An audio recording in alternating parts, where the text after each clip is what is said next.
मुलगा आहे. या मुलाच्या अंतर्गत आपण भारतातील एखाद्या सेलिब्रिटीला बोलवतो आणि त्यांच्यासोबत गप्पांच्या गावात फिरतो. तर आजच्या आपल्या सेलिब्रिटी आहे सुप्रसिद्ध उद्योजिका विशाखा मॅडम फादर देतात. एकदा जोरदार टाळ्या त्यांचा आपण स्वागत करूया. Please please bus please. मित्रांनो, या ठिकाणी पुढच्याच महिन्यात दिवाळी येणार आहे आणि दिवाळी म्हणलं की आपला महाराष्ट्राचा फराळ, फराळाशिवाय दिवाळी पण असू शकत. तर या दिवाळीचा फराळ घेऊन आपल्या समोर आलेले आहे पापड पसारा मॅडम. काय म्हणतात तुम्ही? पापड पसारा? माझं नाव आहे पातळ बेकर. चक्की मारायला चक्की नाही, पाठ करताना जरा चुकलं, सॉरी मॅडम.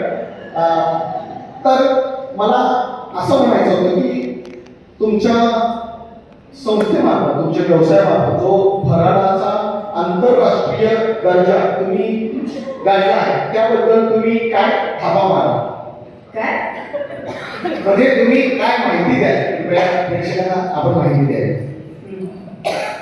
तुम्हाला सांगते मंडळी, मी अगदी लहान होते ना तेव्हापासून मला बिझनेसचं खूप आकर्षण होतं आणि बिझनेसचं मार्गदर्शन हे मला माझ्या अण्णांमुळेच मिळालं आहे.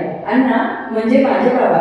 मी लहान असताना आमच्या अण्णांनी एका छोट्याशा ठिकाणी एक हॉटेल उघडलं आणि मी नेहमी त्यांच्या गल्ल्यावर जाऊन बसायचे आणि सगळ्यांना ऑर्डर करायचे, हे कर ते कर ते कर म्हणून. मंडळी, तुम्हाला सांगते, जसं महाराष्ट्रीयन पदार्थांची थाळी असेल आणि थाळीमध्ये जे पदार्थ वाढलेले आहेत, तर जे ते पदार्थ मी असेल तर त्या पदार्थांमधलं मीठ हे माझे अण्णा.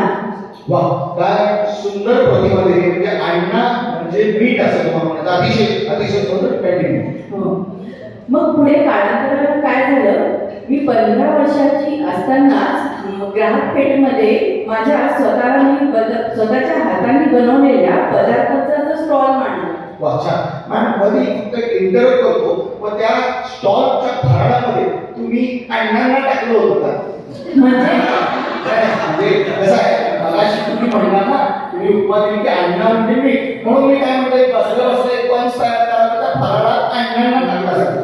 मित्र बघा, शोले मधला तो डायलॉग कसा होईल की सरकार म्हणजे आपला अण्णा खाया आहे. भक्कस करायची नाही, अण्णाबद्दल भक्कस करायची. मी सॉरी मॅडम, प्लीज प्लीज बसा, प्लीज बसा. काय नॉनसेन्स माणूस आहे हा. सॉरी मॅडम, तर आपण बघ मुलाला कंटिन्यू करू. तर मॅडम, आपण एकीकडे सांगत होता की ग्राहक पेठात आपण आपले प्रदर्शन लावले, म्हणजे आपण केलेल्या फराळांचे प्रदर्शन लावले होते. त्यापुढे काय झालं? तर मग असं काही झालं नाही खास. त्या पदार्थांचं मी प्रदर्शन लावलं आणि सगळे पदार्थ पटापट विकले गेले आणि स्टॉल रिकामं झालं. मग मला कॉन्फिडन्स आला की मला हा व्यापार जमू शकतो. मी हळूहळू वेगवेगळ्या ठिकाणी माझे वेगवेगळे ब्रँचेस उघडले आणि सलग 23 देशांमध्ये माझे ब्रँचेस आहेत. एका जोरदार टाळ्या या ठिकाणी विशाखा मॅडम आपण कौतुक करूया. तर मला असं म्हणायचं होतं, हे चप्पल मी मागले, अरे सेलिब्रिटी मला एक कळतंय नाही, हा चप्पल मागला हो, नीट बघा, तुमची चप्पल आहे. अख्ख्या जगात कोणाची हिंमत नाही मला चप्पल मारायची. सॉरी मॅडम, काय झालं, मी जरा सगळ्या प्रेक्षकांचा या ठिकाणी प्रतिसाद बघून जरा भाग घेऊन आपण प्लीज बसा. मला बोलवलंय का? मॅडम, असं करू नका, सगळे प्रेक्षक प्लीज प्लीज बसा, प्लीज बसा. मॅडम, मला असं विचारायचं की आपल्या या प्रेक्षकांना जर तुमच्या फराळाची या ठिकाणी प्लीज घ्यायची असेल तर काय आपल्याकडे काय विशेष सुविधा आहे? हो ना, मी थोडे पार्सल म्हणून नमुने आणलेले आहेत. बरं, मी दाखवते. मी दाखवू मॅडम? हो, का नाही. वा, छान. तर हे बघा, हे मॅडमने बनवलेले अनावरस. अरे अनावरस नाही, ते अनारसे आहे.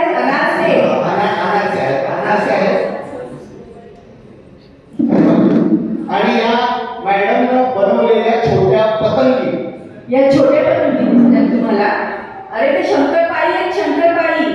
अहो पण मॅडम आम्ही तर ह्याला लहानपणापासून पतंगीच म्हणतो, छोट्या पतंगी. अहो तुम्ही लहान असताना तुमच्या आई वडिलांनी तुम्हाला योग्य तो धडा शिकवला असताना तर तुम्ही त्याला शंकरपाळी म्हणला. प्लीज बसा.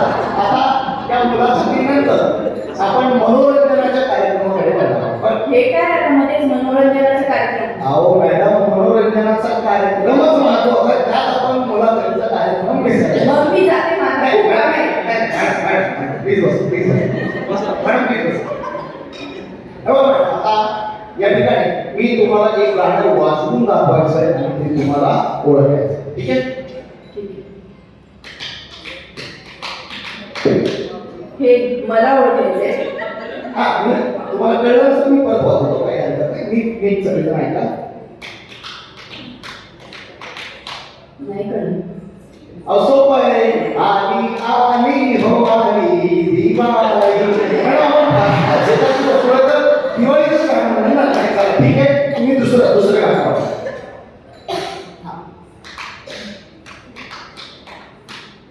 नाही.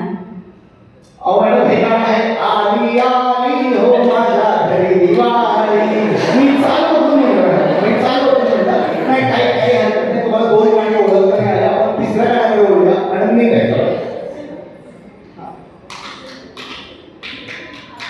आली आली माझ्या घरी दिवाळी. काय वाटतं मॅडम एकदम बरोबर ओळखलेलं आहे.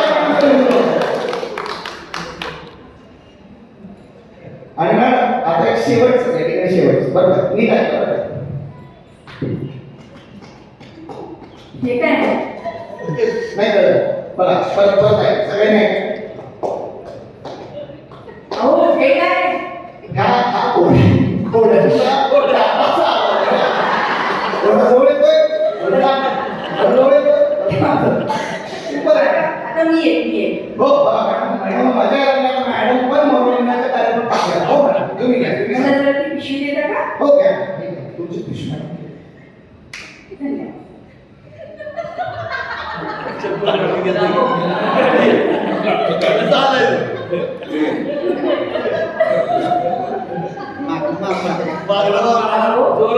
तुमचे केस किती सुंदर आहेत.